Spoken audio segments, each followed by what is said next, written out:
کیا آپ جانتے ہیں ایک ایسا ادارہ ہے جو مختلف ممالک کو فائنینشیل اسسٹنس پرووائڈ کرتا ہے؟ کیا آپ جانتے ہیں ایک ایسا ادارہ ہے جو $1 ٹریلین تک مختلف ممالک کو لون دے سکتا ہے؟ کیا آپ جانتے ہیں ایک ایسا ادارہ ہے جو مختلف ممالک کو اس لیے لون دیتا ہے تاکہ وہ غربت کا خاتمہ لا سکے؟ تو اس ادارے کا نام ہے انٹرنیشنل مانیٹری فنڈ۔ آج ہم انٹرنیشنل مانیٹری فنڈ کے حوالے سے مختلف پہلوؤں کو کور کریں گے کہ کیوں انٹرنیشنل مانیٹری فنڈ کو وجود میں لایا گیا، کیا اغراض و مقاصد ہیں انٹرنیشنل مانیٹری فنڈ کے اور کیوں اسے وجود میں لایا گیا۔ انٹرنیشنل مانیٹری فنڈ نے اپنی ابتدا 1944 میں کی۔ اس کا headquarter Washington D C میں ہے۔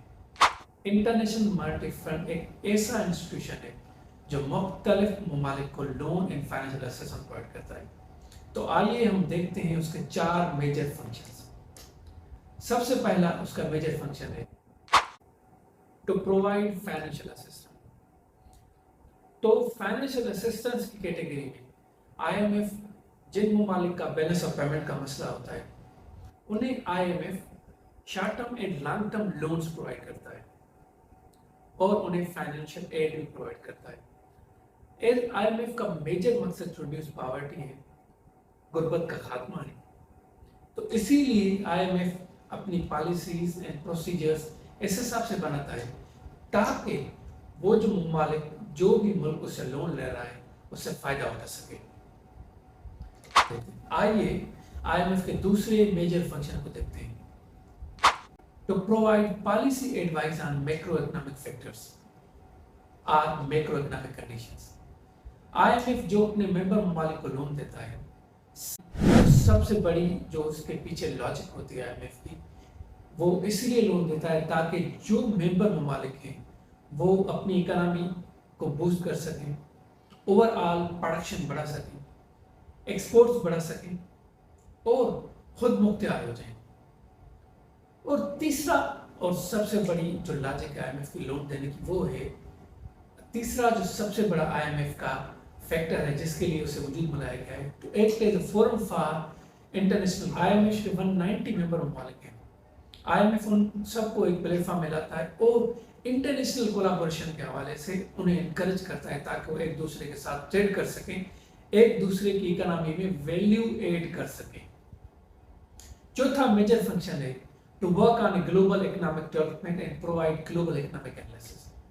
گلوبل اکانومی IMF کے لیے حد سے زیادہ اہمیت رکھتی ہے کیونکہ اس کے 190 ممبر کنٹریز ہیں اور اس کا focus over all international markets کے اوپر ہے۔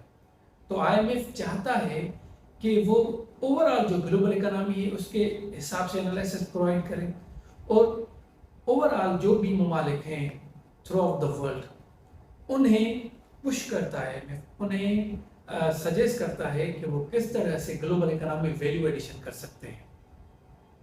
تو یہ ہیں 4 میجر فنکشنز IMF کے۔ اس میں کوئی شک نہیں کہ IMF کی جو پالیسیز ہوتی ہیں جس کا IMF سوچتا ہے کہ وہ پاورٹی کو ختم کرے گا، لیکن IMF کے اوپر حد سے زیادہ کرٹیسزم ہوتا ہے کہ اس کی پالیسیز اینڈ پروسیجرز کی وجہ سے بجائے کہ غربت کم ہو، غربت بڑھتی ہے۔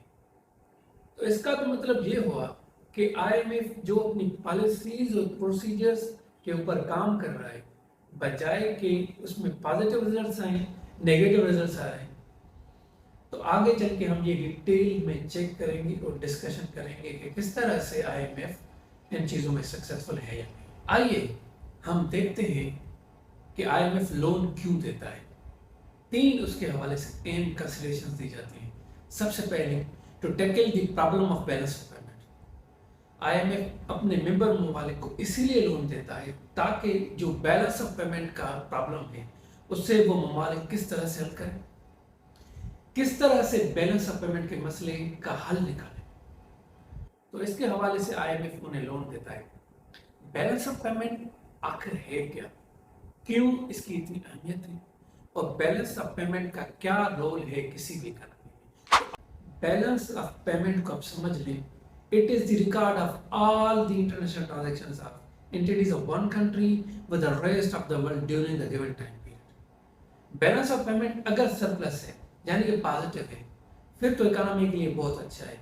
अगर बैलेंस ऑफ पेमेंट नेगेटिव है तो ये एक क्राइसिस की सिचुएशन बन सकती है आगे चल के किसी भी इकोनॉमी के लिए, जिसका अच्छा खासा कनेक्शन हो सकता है किसी भी इकोनॉमी के ओवरऑल जो मुख्तलिफ फैक्टर्स हैं, जिनमें एनर्जी क्राइसिस भी आ सकती है और एक्सचेंज रेट के ऊपर हद से ज़्यादा इम्पैक्ट पड़ सकता है उसका। पाकिस्तान के केस में आप देख लें, बैलेंस ऑफ पेमेंट के ज़्यादा होने की वजह से 30% से भी ज़्यादा एक साल में रुपी डिप्रिशिएट हुआ है during just 1 year time period. तो हम देखते हैं इसमें मुख्तलिफ फैक्टर्स आ जाते हैं जब भी हम बैलेंस ऑफ पेमेंट को देखते हैं। करंट अकाउंट आ जाता है, capital account and financial account, ये 3 अकाउंट मिल करके अगर इन तीनों अकाउंट का सरप्लस बनता है तभी जा करके कोई इकोनॉमी आगे चलती है।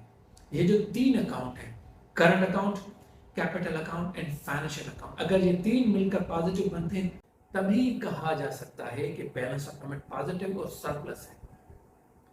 तो हम देखते हैं कि इन अकाउंट्स की क्या अहमियत है। अगर हम देखें तो जो 3 अकाउंट हैं बैलेंस ऑफ पेमेंट, इनकी अच्छी खासी अहमियत और ये मेजर कंट्रीब्यूटिंग फैक्टर होते हैं।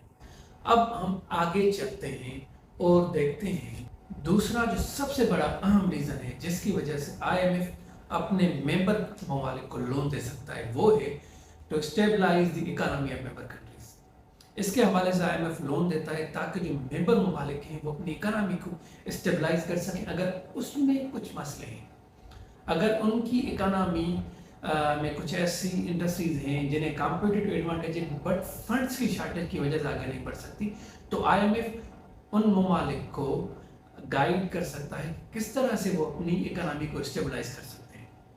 एंड तीसरा जो अहम रीजन है to focus upon sustainable economic growth and development.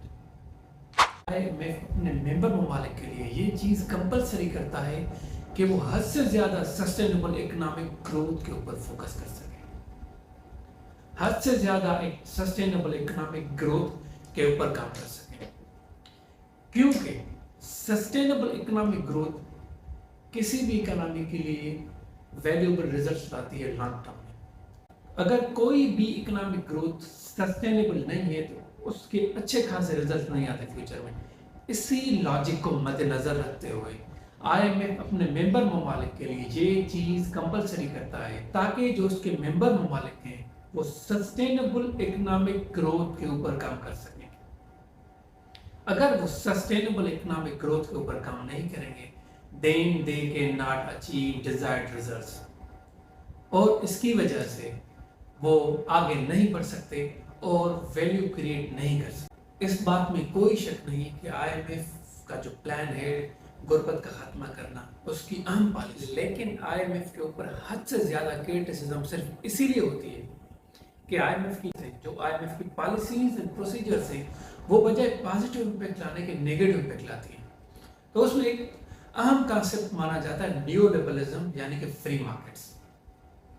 IMF जिन ममालिक को लोन देता है उनके लिए ये चीज कंपलसरी करता है कि वो ममालिक अपनी मार्केट्स को फ्री छोड़ते हैं, यानी कि मार्केट्स, गुड्स की प्राइसेस, हर चीज मार्केट से डिसाइड करती है। तो फ्री मार्केट्स हैं वो हर चीज डिसाइड करती हैं, specially prices of goods and services. इससे क्या होता है कि बजाय गुर्बत के कम होने से गुर्बत बढ़ती है, फ्री मार्केट्स की वजह से इनइक्वालिटी भी बढ़ती है। और दूसरी चीज जो IMF के हवाले से बहुत ज्यादा IMF के ऊपर क्रिटिसिज्म होता है, इनडायरेक्ट टैक्सेस के ऊपर ज्यादा फोकस करना। IMF अपने मेंबर ममालिक को जिनको लोन देता है उन्हें मजबूर करता है कि वो इनडायरेक्ट टैक्सेस बढ़ाएं। इनडायरेक्ट टैक्सेस भी गुर्बत के बढ़ाने में अच्छा खासा रोल प्ले करती हैं, अच्छी खासी उनकी अहमियत है।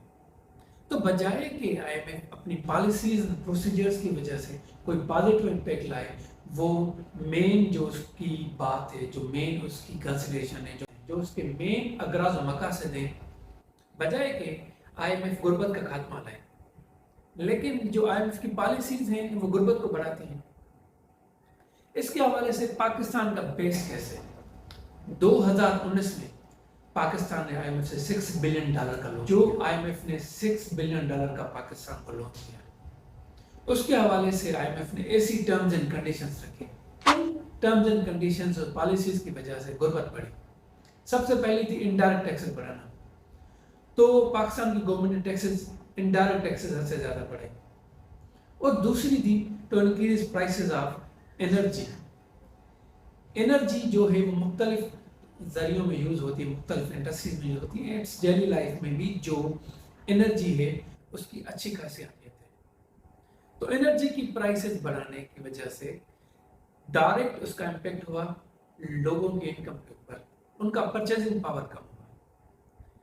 तो जो IMF की पॉलिसीज हैं वो बजाय पॉजिटिव रिजल्ट लाने के नेगेटिव रिजल्ट्स लाती हैं और इकोनॉमीज को तबाह कर देती हैं।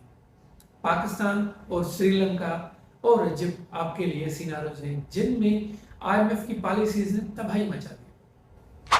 आप क्या समझते हैं, क्या खामियां हैं IMF की पॉलिसीज एंड प्रोसीजर्स में जिसकी वजह से IMF डिजायर्ड रिजल्ट्स हासिल नहीं कर पा रहा और अपनी अगराज और मकासद हासिल नहीं कर पा रहा? आप अपनी राय जरूर दीजिए। Don't forget to like, comment, share and subscribe.